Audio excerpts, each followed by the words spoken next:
Spécialiste de l'enquête sur la disparition de Delphine Jubillard, le journaliste du Parisien Ronan Folgoa a pu côtoyer les principaux protagonistes de l'affaire, à commencer par son époux, dont elle était en instance de divorce, mais aussi l'homme avec lequel elle voulait refaire sa vie.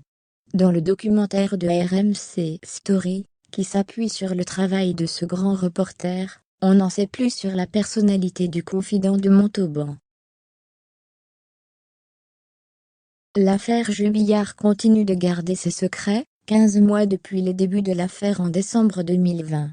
Le documentaire de RMC Story diffusé le 18 mars 2022 fait le point sur cette enquête complexe, qui nous emmène à Cagnac-les-Mines, ville du Tarn où habite Delphine Jubillard, l'infirmière de 33 ans, dont on n'a plus aucune trace. Mère de 2 enfants, elle était en procédure de divorce d'avec Cédric Jubillard, son mari depuis 2013. Le couple, qui se connaissait depuis des années, n'allait pas bien depuis des mois et la jeune femme avait rencontré, 6 mois avant sa disparition, un autre homme. Le journaliste du Parisien Ronan Folgoa a participé à la réalisation de ce film, Enquête et vient de publier le livre Le mystère Jubillard, enquête au cœur d'une disparition, d'autant dire qu'il est un spécialiste de ce fait divers. Il a pu rencontrer l'homme avec qui Delphine Jubillard, née au Saguel, souhaitait refaire sa vie. Delphine va matcher, comme on dit sur les sites de rencontres, avec un homme de Montauban, qu'elle va rencontrer quelques jours plus tard. Et là tout de suite, une passion va naître. Il est méticuleux, rigoureux, organisé dans son métier comme dans sa vie personnelle. Un portrait très différent, qui émerge de l'image de Cédric. Et qui semble-t-il, il traverse une crise dans son couple, il veut lui aussi s'engager dans une nouvelle vie, explique devant la caméra le reporter du quotidien.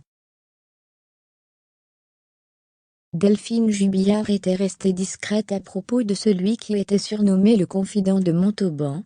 Ses amis savaient simplement qui la rendait heureuse. C'est tout ce qui m'importe, explique l'une des proches de la victime. Son portrait tranche avec celui du mari de Delphine Jubillard, consommateur de produits stupéfiants, et a la mauvaise réputation. Il a pu faire preuve d'un comportement inapproprié pour un époux éploré, ce que ses avocats décrivent comme une réaction à l'étiquette de coupable qu'on lui colle, et dont il ne sait que faire. Delphine et son amant se sont rencontrés en juillet 2020 sur l'application de rencontre extra-conjugale Glidant. Par la suite, ils s'étaient vus fréquemment dans des hôtels, et souhaitaient même emménager ensemble.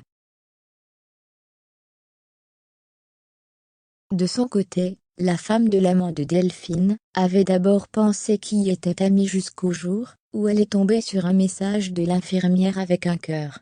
Elle avait ensuite passé un pacte avec l'infirmière, qu'elle ne le contacte plus jusqu'aux fêtes de fin d'année. Très soupçonneux vis-à-vis de Delphine, son mari Cédric Jubillard craignait qu'elle n'ait un amant. Incarcéré à la prison de Seyss depuis le 18 juin 2021, il est accusé d'homicide par conjoint.